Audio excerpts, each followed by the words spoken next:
Le 8 janvier 1945 à 14h30, le sergent technique Russell Dunham était accroupi dans la neige jusqu'aux genoux à la base de la colline 616 près de Kaysersberg, en France, observant le tir de mitrailleuses allemandes déchirer le ciel hivernal au-dessus de son peloton cloué au sol. 24 ans, 3 campagnes, 0 projet de mourir aujourd'hui. Les Allemands avaient positionné 3 mitrailleuses MG42 dans des emplacements en bois sur la pente enneigée.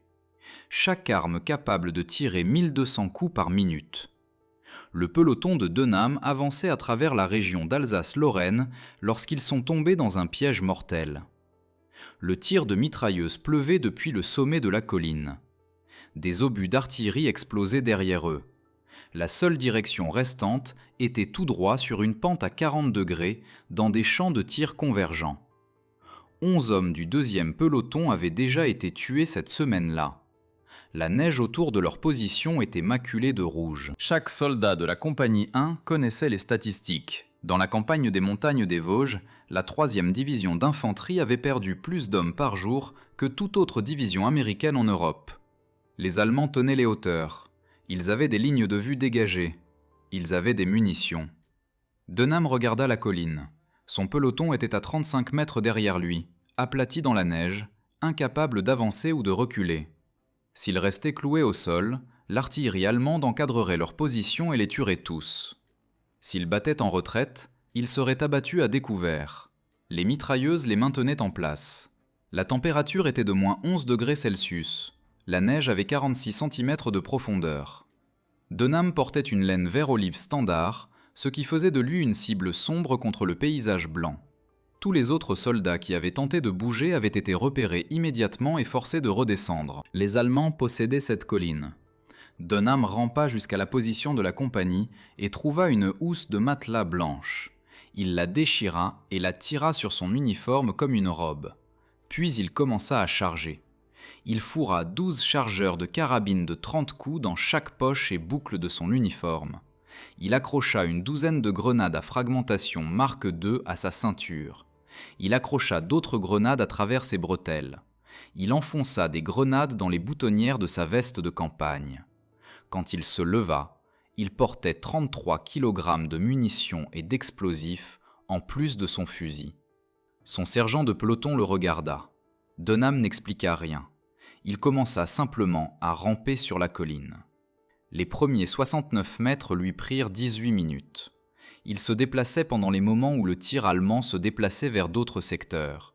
Il s'aplatissait quand les MG42 balayaient à nouveau son approche. La neige traversa sa housse de matelas. Ses mains s'engourdirent. La sangle du fusil lui entaillait l'épaule sous le poids des grenades. À 69 mètres, il était à 9 mètres du premier emplacement de mitrailleuse. Le bunker en bois avait été renforcé avec des rondins et positionné pour donner un tir entrecroisé avec les 2 autres positions. 3 Allemands servaient l'arme. Un alimentait la bande, un tirait, un scrutait pour repérer les cibles. Si vous voulez voir comment le camouflage de housse de matelas de Dunham s'est avéré, veuillez appuyer sur ce bouton « J'aime ». Cela nous aide à partager davantage d'histoires oubliées comme celle-ci. Abonnez-vous si vous ne l'avez pas encore fait. Retour à Dunham. Dunham se leva et chargea. Les Allemands repérèrent le mouvement. Le mitrailleur fit pivoter le canon vers lui. À 5 mètres et demi, l'arme ouvrit le feu. Des balles déchirèrent la robe blanche de Dunham, puis une balle de fusil l'attrapa dans le dos, creusant une entaille de 25 cm de son omoplate gauche à sa colonne vertébrale. L'impact le fit pivoter complètement et le projeta 14 mètres en arrière dans la pente dans la neige. Il atterrit face contre terre. Le sang coulait de la blessure, traversant la housse de matelas et tachant le tissu blanc d'un rouge vif contre la neige. La douleur était atroce. Il pouvait sentir la blessure s'ouvrir à chaque respiration. Pendant 5 secondes, il ne bougea pas. Puis une grenade à manche allemande atterrit dans la neige à 60 cm de sa tête. Dunham la repoussa du pied avec sa botte. Elle explosa à 5 mètres en contrebas, assez près pour que la commotion le soulève du sol. Et Russell Dunham se remit sur ses pieds. Il remonta la colline en tirant. Sa carabine M1 était encore chargée avec 28 cartouches. Le mitrailleur allemand fit pivoter la MG42 vers lui. Mais Dunham était déjà à l'intérieur de l'arc de traverse minimum de l'arme. À 3,5 mètres, il tira une rafale de 3 coups dans la poitrine du mitrailleur. L'assistant mitrailleur tendit la main vers son fusil. Dunham lui tira dessus 2 fois. Les 2 Allemands tombèrent. Le 3e membre d'équipage, le chargeur de munitions, leva les mains et commença à crier en allemand. La carabine de Dunham était vide. 30 cartouches parties en 18 secondes. Il mit le fusil en bandoulière, attrapa l'Allemand par le col de son manteau de campagne et le sortit de l'emplacement en bois. Puis il le poussa en bas de la colline vers les lignes américaines.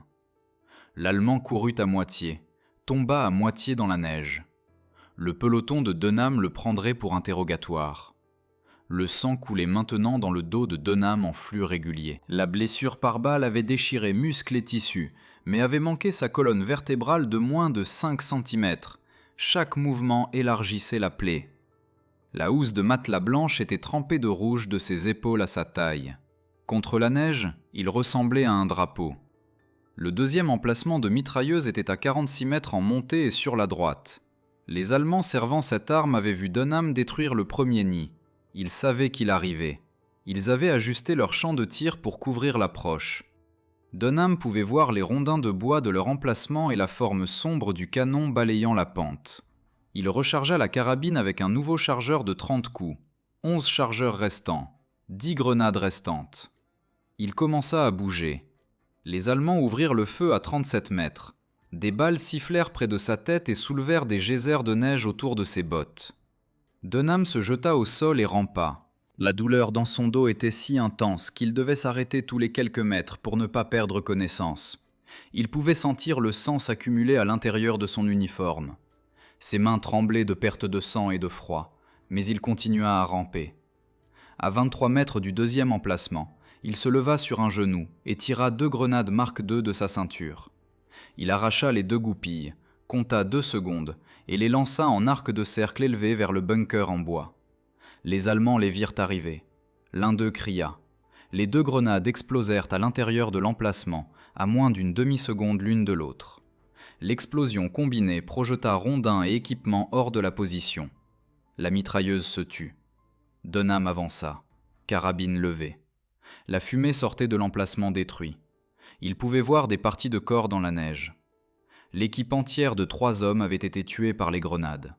Il ne s'arrêta pas. Il tourna son attention vers le bas de la pente, vers les fusiliers de soutien qui avaient été enterrés dans des trous de renard autour de la position de mitrailleuse. 6 fantassins allemands sortaient précipitamment de leurs trous en essayant de s'échapper. Dunham tira sur eux depuis 14 mètres. Il vida un autre chargeur complet, tirant sur chaque forme qui bougeait. Il en toucha 3. Les autres rompirent et coururent en haut de la colline, loin de l'avancée américaine. Dunham les laissa partir. Il avait une cible restante. La 3e mitrailleuse était à 60 mètres plus haut sur la pente. C'était la position la plus élevée, celle avec le meilleur champ de tir sur toute l'avancée américaine. Les Allemands là-bas avaient observé l'assaut de Dunham pendant les 12 dernières minutes. Ils savaient exactement où il était.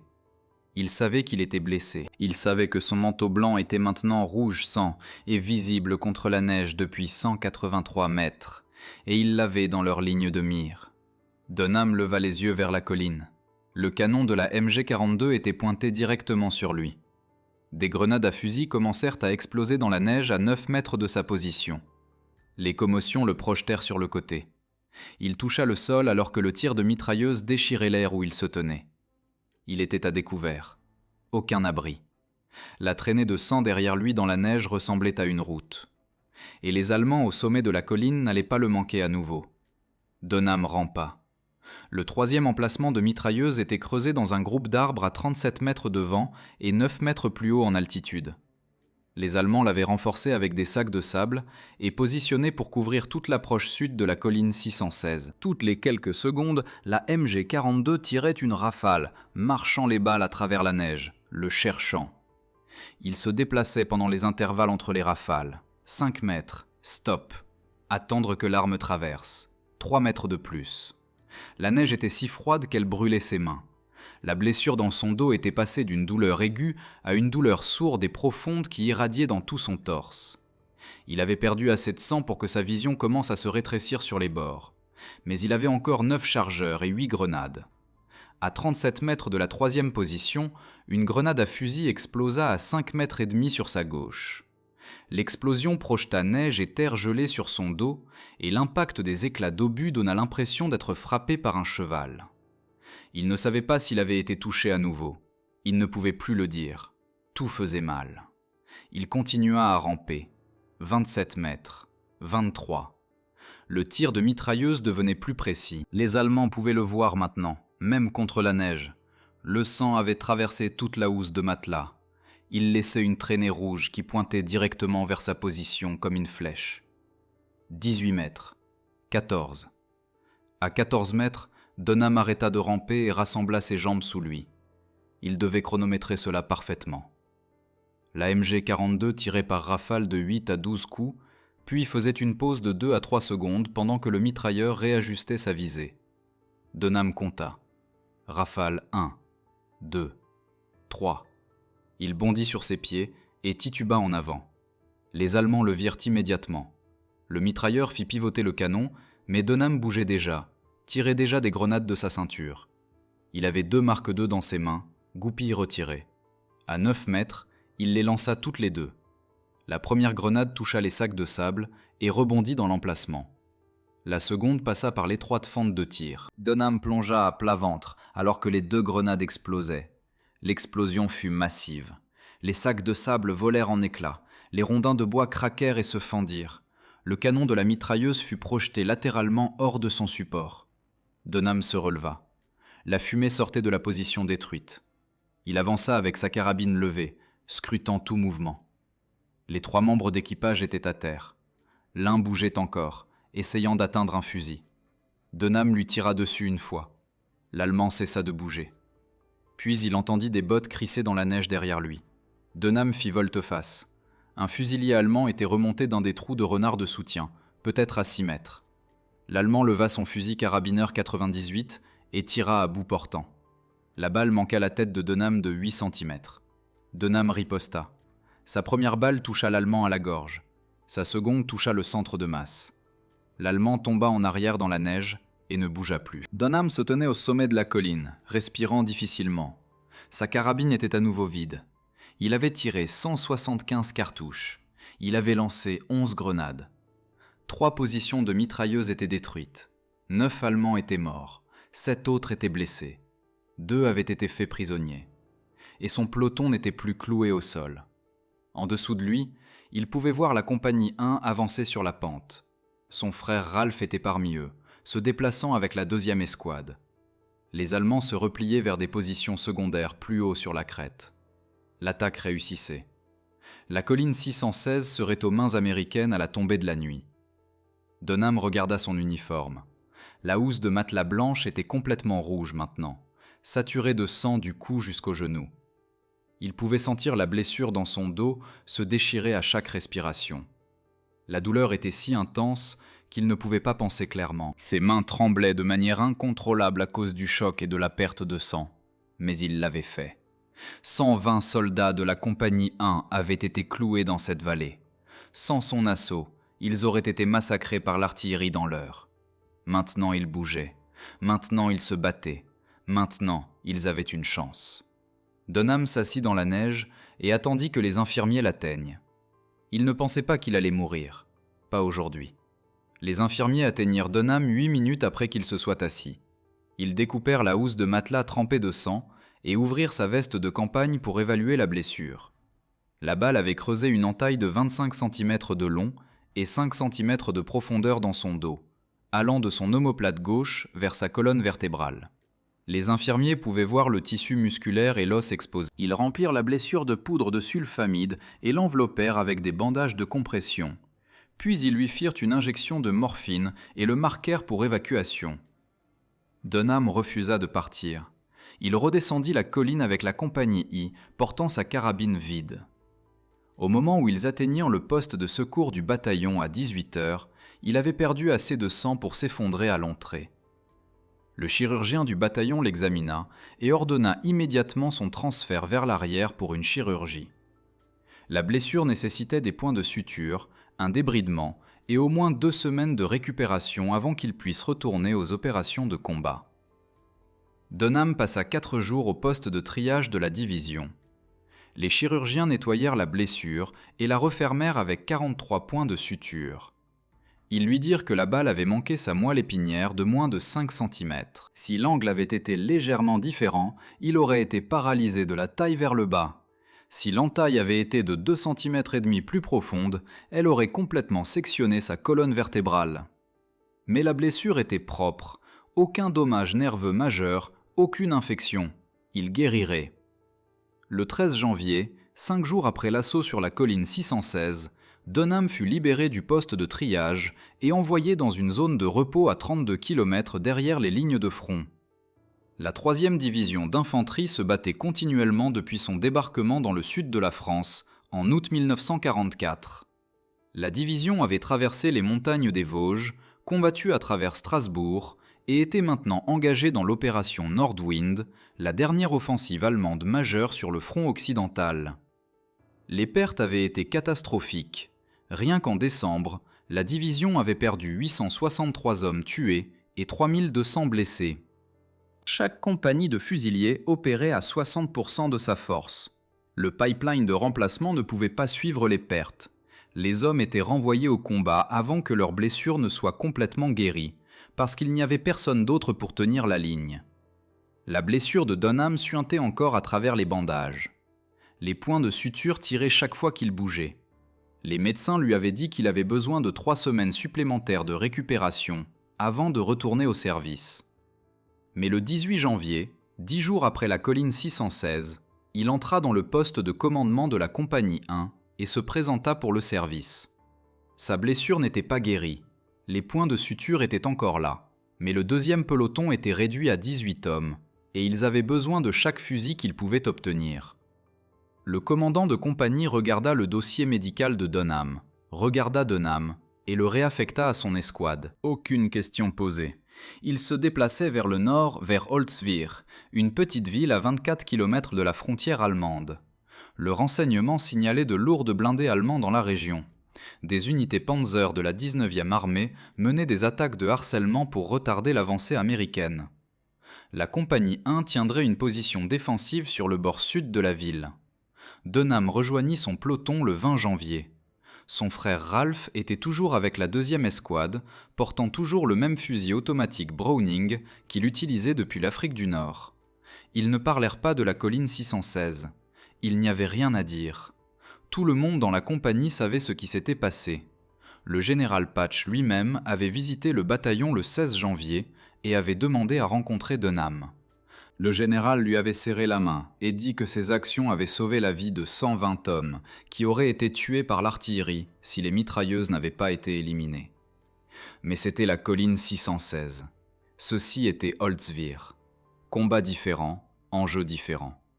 La 3e division d'infanterie était épuisée, en sous-effectif, et faisait face à des blindés allemands avec un soutien anti-char limité. Chaque position qu'ils tenaient était temporaire. Chaque ligne défensive était à une percée de l'effondrement. Et le matin du 22 janvier 1945, le 2e peloton se retrouverait encerclé par des chars allemands, sans nulle part où fuir. La guerre de Dunham était sur le point de devenir considérablement pire.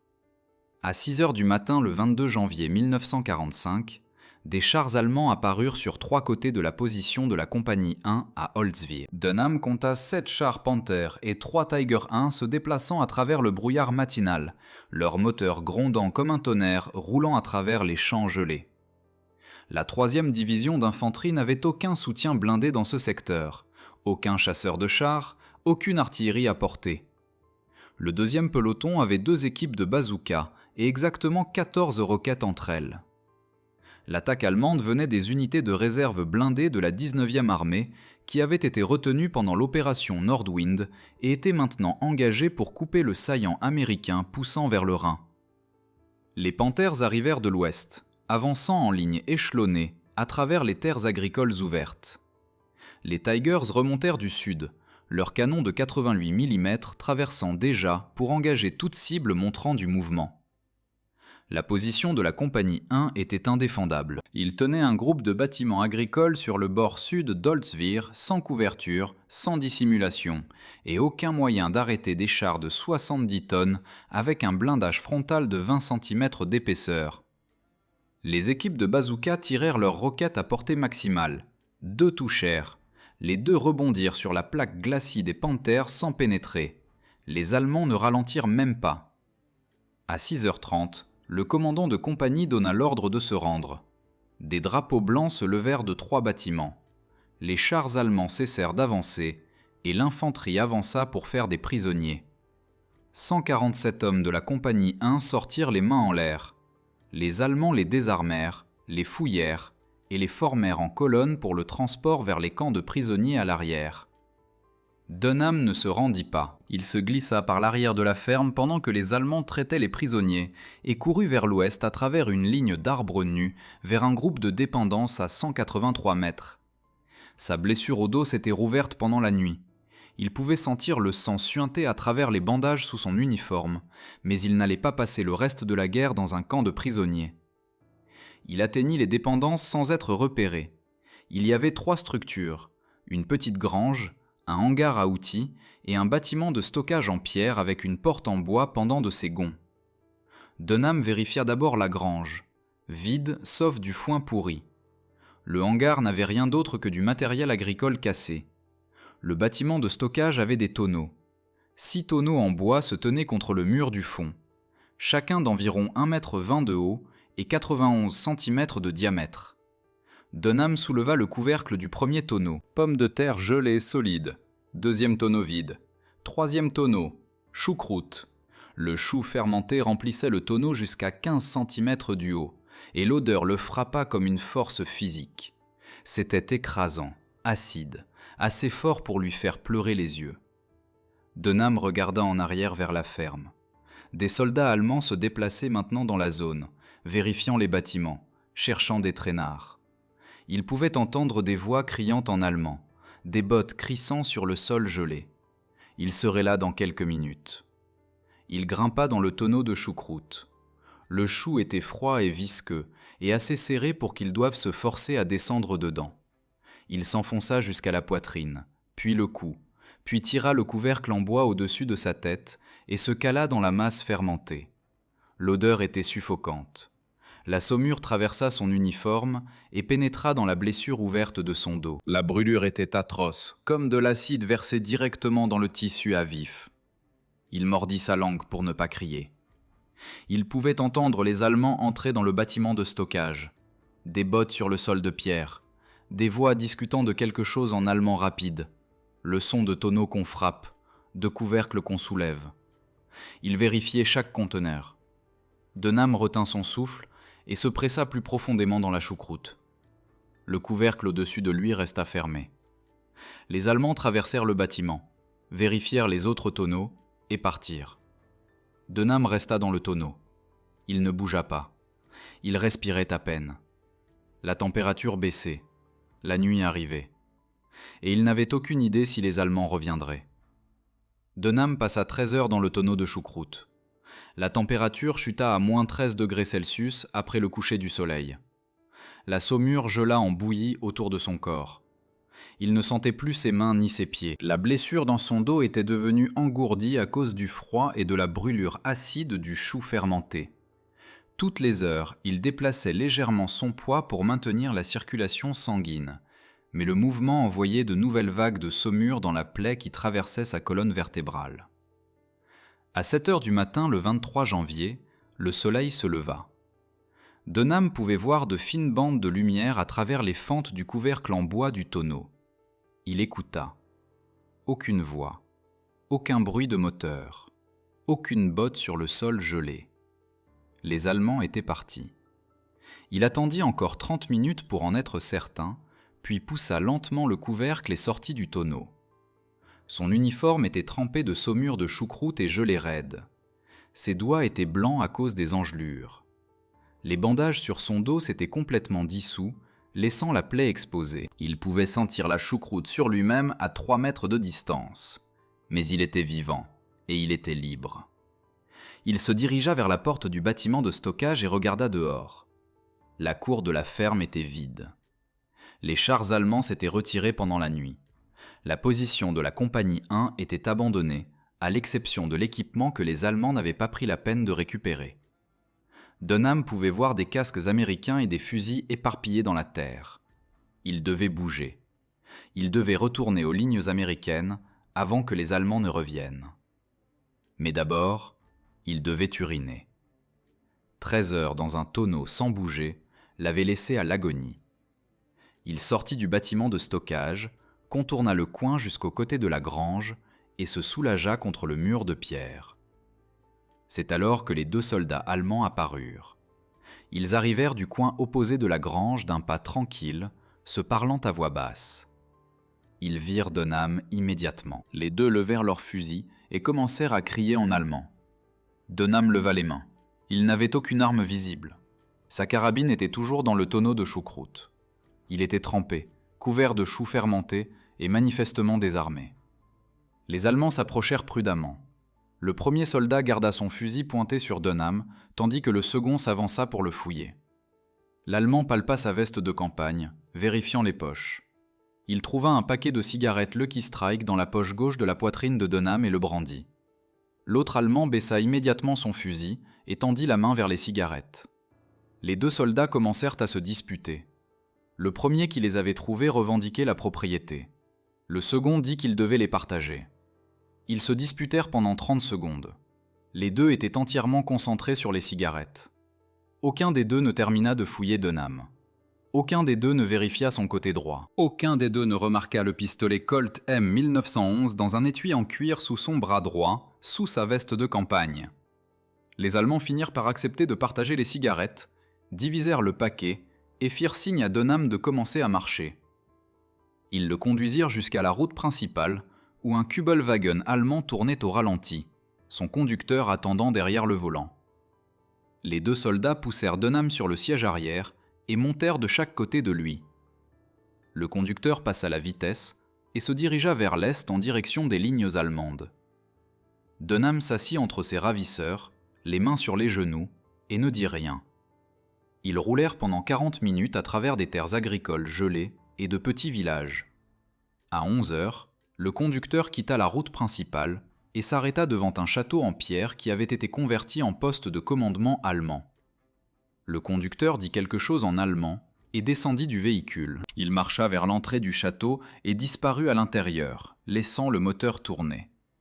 Le garde à la gauche de Dunham alluma une des Lucky Strike et regarda par la fenêtre. Le garde à sa droite se pencha en arrière sur son siège et ferma les yeux. Aucun des 2 ne surveillait plus Dunham. Il glissa la main sous sa veste, sortit le colt de son étui, se tourna vers sa droite et tira sur le garde dans la tête à bout portant. Le garde à sa gauche commença à se tourner. Dunham lui tira 2 fois dans la poitrine. Puis il ouvrit la porte d'un coup de pied, sauta hors du Kübelwagen et courut vers la lisière des arbres à 300 mètres au nord. Dunham courut. Derrière lui, il entendit des cris venant du château, puis des coups de feu. Des balles sifflèrent près de sa tête et soulevèrent de la terre gelée à ses pieds. Il ne regarda pas en arrière. Il atteignit la lisière des arbres et continua à courir, se frayant un chemin à travers les branches nues et les broussailles gelées. Les Allemands tirèrent pendant encore 30 secondes, puis s'arrêtèrent. Ils ne le poursuivaient pas. Ils avaient des prisonniers à garder et un poste de commandement à sécuriser. Un Américain échappé ne valait pas une chasse à l'homme au niveau d'une escouade. Mais Dunham était seul en territoire tenu par les Allemands sans carte, sans boussole, sans nourriture, et avec un pistolet contenant 4 balles restantes. La plaie sur son dos s'était rouverte pendant la course. Il pouvait sentir le sang tremper à nouveau son uniforme. Ses pieds étaient déjà engourdis par les engelures, après 13 heures dans le tonneau de choucroute. La température était de moins 13 degrés Celsius, et continuait de baisser. Il était à 50 km derrière les lignes ennemies, sans itinéraire clair pour retourner aux positions américaines. Il se dirigea vers l'ouest. C'était la seule direction qui avait du sens. Vers l'ouest en direction du front. Vers l'ouest en direction du son de l'artillerie. Vers l'ouest en direction de tout ce qui n'était pas allemand. Il marcha tout l'après-midi, restant dans les lisières d'arbres et les fossés, évitant les routes et les villages. Toutes les 20 minutes, il devait s'arrêter et forcer ses pieds gelés à continuer à bouger. La douleur dans son dos était constante maintenant, une douleur lancinante qui irradiait dans tout son torse à chaque pas. À la tombée de la nuit, il trouva une grange détruite et rampa dans ce qui restait du grenier. Il ne pouvait pas risquer un feu. Les Allemands avaient des patrouilles partout. Il tira du foin séché sur lui pour l'isolation et essaya de dormir. La température descendit à -16 degrés Celsius. Son uniforme était encore humide de la saumure de choucroute. L'humidité gela solidement contre sa peau. Il frissonna si violemment que ses dents s'entrechoquèrent et lui coupèrent la langue. Le deuxième jour, il continua à se diriger vers l'ouest. Il traversa des champs gelés et des routes vides. Il vit des véhicules allemands 2 fois et se cacha les 2 fois jusqu'à ce qu'ils passent. Ses pieds étaient passés de l'engourdissement à une agonie brûlante. Quand il enleva ses bottes cette nuit-là pour les vérifier, il vit que ses orteils étaient devenus noirs. Engelure au 2e degré, peut-être au 3e. Il remit ses bottes et continua à marcher.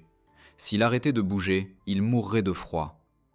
Le 3e jour, le 25 janvier, il entendit l'artillerie américaine. Le son venait de l'ouest, un grondement régulier d'obusiers de 155 mm tirant en batterie. Il suivit le son. En milieu d'après-midi, il pouvait voir la fumée des positions américaines s'élever au-dessus de la ligne d'arbres. Il était proche, peut-être 8 km, peut-être moins. À 16 heures, Dunham émergea d'un bosquet d'arbres et vit la rivière Hill. Un pont en acier traversait l'eau et de l'autre côté, des ingénieurs américains travaillaient à renforcer la structure avec des supports en bois. Dunham commença à marcher vers eux. Les ingénieurs le virent venir et levèrent leurs fusils. Il portait une veste de campagne de fabrication allemande qu'il avait prise dans un camion de ravitaillement détruit la veille. Il ressemblait à l'ennemi. Dunham leva les mains et cria qu'il était américain. Les ingénieurs gardèrent leurs fusils pointés sur lui. Il cria son nom, son grade, son unité. Un des ingénieurs baissa son arme et lui fit signe d'avancer. Dunham traversa le pont, à peine capable de marcher maintenant. Ses pieds étaient détruits. Son dos était infecté. Il avait perdu 9 kilos en 3 jours. Il s'effondra à l'extrémité du pont. Un médecin apparut. Dunham le reconnut. Le caporal Henderson du poste de secours du bataillon.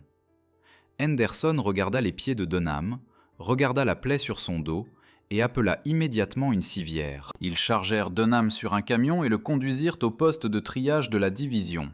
Les chirurgiens y travaillèrent pendant 6 heures pour sauver ses pieds de l'amputation. Ils nettoyèrent la plaie infectée sur son dos et lui donnèrent des sulfamides pour combattre l'infection. 3 jours plus tard, alors que Dunham se remettait dans un lit d'hôpital, un lieutenant du quartier général de la division entra dans la salle et lui dit que son commandant de compagnie avait soumis une recommandation pour la croix du service distingué, mais que le commandant du régiment l'avait changée et que le commandant de la division l'avait approuvée. Le sergent technique Russell Dunham recevait la médaille d'honneur pour ses actions sur la colline 616. Le 23 avril 1945, le sergent technique Russell Dunham se tenait au garde-à-vous dans le stade Zeppelin à Nuremberg, en Allemagne. Le stade avait été le site des rassemblements du parti nazi avant la guerre. Maintenant, c'étaient des décombres et du béton brisé occupés par les forces américaines. Le lieutenant-général Alexander Patch, commandant de la 7e armée, se tenait devant lui, tenant la médaille d'honneur. Patch lut la citation à haute voix. « La montée rampante de la colline 616, les 3 nids de mitrailleuses, la plaie de 25 cm, la grenade allemande repoussée d'un coup de pied, 9 ennemis tués, 7 blessés, 2 capturés, 175 cartouches de munitions de carabine, 11 grenades dépensées et 120 soldats américains sauvés d'une mort certaine. » Puis Patch plaça la médaille autour du cou de Dunham et dit quelque chose qui n'était pas dans la citation officielle. Il dit qu'en 30 ans de service militaire, il n'avait jamais vu un seul soldat renverser le cours d'un engagement entier par pur courage et refus d'abandonner. Il dit que Russell Dunham s'était battu comme 10 hommes ce jour-là, et que chaque homme qui était descendu vivant de la colline 616 devait sa vie à un sergent avec une housse de matelas et une douzaine de grenades. Dunham resta silencieux. Son frère Ralph était dans l'assistance avec 40 hommes de la compagnie 1 qui avaient survécu à la campagne d'Alsace. La guerre en Europe se terminerait dans 2 semaines. La 3e division d'infanterie s'était battue de l'Afrique du Nord à la Sicile, à l'Italie, à la France, à l'Allemagne. Ils avaient perdu 11 300 hommes tués et blessés. Ils avaient gagné 36 médailles d'honneur, plus que toute autre division pendant la guerre. Mais ce jour-là, à Nuremberg, seul Russell Denham se tenait sur la plateforme.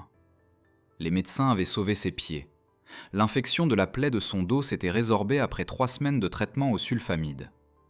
Les points de suture avaient été retirés. La plaie s'était cicatrisée en une épaisse cicatrice qui courait sur 25 cm à travers sa colonne vertébrale.